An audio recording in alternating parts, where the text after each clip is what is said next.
18 अक्टूबर को सढौरा में भारतीय जनता पार्टी की हरियाणा में हुई हैट्रिक जीत की खुशी में लड्डू बांटे गए। हल्का सढौरा के सभी भाजपा कार्यकर्ताओं द्वारा पूर्व विधायक चौधरी बलवंत सिंह और जिला परिषद अध्यक्ष रमेश ठस्का की अगुवाई में ढोल नगाड़ों के साथ आतिशबाजी करते हुए सढौरा रेस्ट हाउस से रोड शो निकाला गया, जो कि बस स्टैंड से होता हुआ पूरे बाजार में होता हुआ दोबारा से रेस्ट हाउस में संपन्न हुआ। भारतीय जनता पार्टी जिंदाबाद, मुख्यमंत्री नायब सैनी जिंदाबाद और चौधरी बलवंत सिंह जिंदाबाद के नारे लगाते हुए आतिशबाजी करते हुए ढोल नगाड़ों के साथ वापस रेस्ट हाउस पर आकर संपन्न हुआ।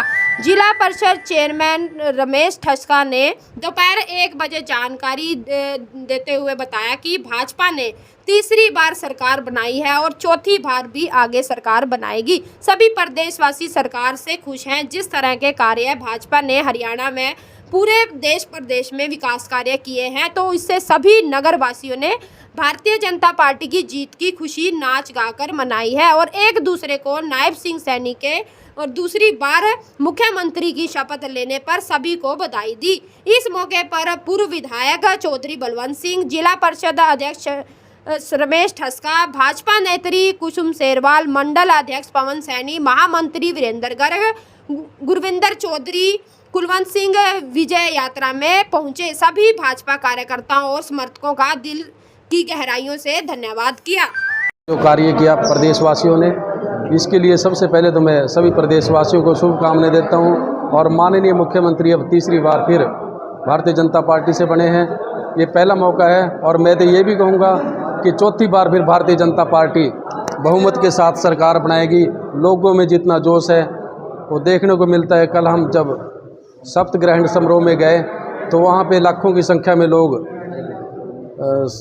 सप्तग्रहण समारोह के मौके पर पहुँचे और माननीय प्रधानमंत्री और पूरे भारत सरकार के मंत्री राजनाथ जी, अमित शाह जी सभी वहाँ पे पहुँचे और लोगों को बहुत खुशी है। जी, भाजपा ने हैट्रिक लगाई, अच्छी बात है, नायब सिंह जी बने, लेकिन कहीं ना कहीं मिला लिए कि सढौरा से चौधरी बलवंत सिंह कुछ मामूली अंतर से ही। सढौरा का तो हमें भी मलाल है, लेकिन हमने भी मिन्नत बहुत करी, लेकिन कुछ कारणों से ये तो लोगों का सुझाव है और लोगों का वोट देने का अधिकार है, लेकिन फिर भी हमने जोर लगाया। थोड़ी बहुमत से हम नज़दीक से ही हार गए, लेकिन विकास में कोई कमी नहीं रखेंगे। विकास में कोई कमी नहीं रहने देंगे। जैसे पिछले विपक्ष का एमएलए रहा, फिर विपक्ष का एमएलए है और विकास के कार्य हम उतने ही करेंगे और उससे भी बढ़ करके काम करेंगे।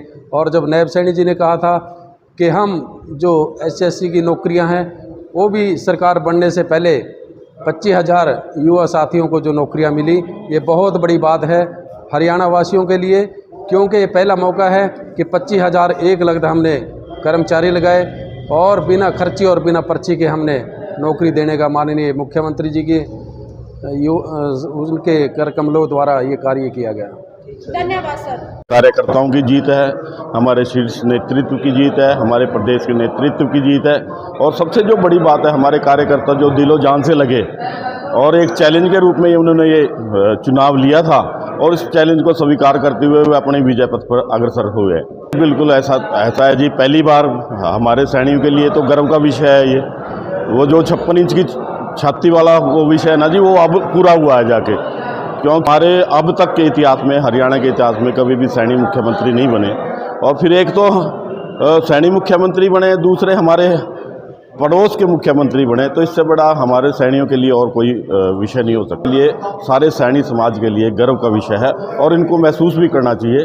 और जो थोड़े बहुत सैनिक अगर कहीं कम हुए हैं, कुछ हुए हैं, तो उनसे भी यही निवेदन था कि सैनिक समाज के नाते हमारा दायित्व बनता था कि हमारा मुख्यमंत्री जब बन रहा है, जिस सैनिक के आगे मुख्यमंत्री लिखा जाए तो हमारे लिए तो बड़ा गर्व का विषय है। उनको तो होगा, बलवंत जी के नेतृत्व में पूरा विकास होगा, जैसे पहले योजनाएं आती रही हैं प्रदेश की भी और केंद्र की भी, सारी की सारी विधायक के माध्यम से यहाँ पर पूरे पड़ोस के मुख्यमंत्री होने की बात कही है, तो क्या कुछ उम्मीदें हैं? जिस तरह से अक्सर देखा जाता था रोहतक बिहार के मुख्यमंत्री चुने जाते थे और पिछले 2 टर्म से कह सकते हैं कि उत्तर हरियाणा से और लोकल सीएम बन रहे हैं, तो क्या कुछ उम्मीदें हैं? बिल्कुल, हमारे उत्तर क्षेत्र का पहली बार मुख्यमंत्री बना है, तो निश्चित रूप से सारे लोग अपेक्षा, और उनका ऐसा है मुख्यमंत्री के नाते कुछ ना कुछ तो रहता ही है अलग से, तो निश्चित रूप से हल्के का विकास होगा, हमारे एरिया का विकास होगा और जैसे उन्होंने अपना किया है उधर के लोगों ने, तो हमारा भी निश्चित है यहाँ से थोड़ा कुछ ना कुछ। ये एक बड़े खुशी की बात है कि तीसरी बार हरियाणा में भारतीय जनता पार्टी की सरकार बनी है। ये एक इतिहास रचा है और अपने आप में भी एक अभूतपूर्व है। और जैसे कि आपको पता है कि